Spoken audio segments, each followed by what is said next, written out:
In this tutorial, I'm going to show you how to create multiple forms for the same sheet in Smartsheet, so different users can submit data through customized forms while keeping everything organized in one place.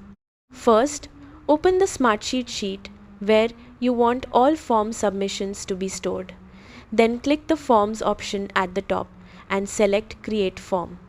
Customize the form by choosing which fields to display, adjusting the layout, and adding any instructions your users may need.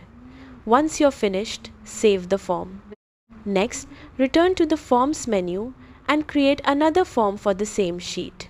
This time, customize it for a different audience or purpose by showing different fields or using different form settings. You can repeat this process as many times as needed, creating unique forms that all connect to the same underlying sheet.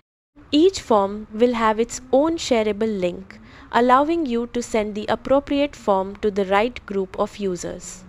As responses come in, all submissions will be stored in the same sheet, making reporting and data management much easier. That's it. You've successfully created multiple forms for the same sheet in Smartsheet. Thanks for watching.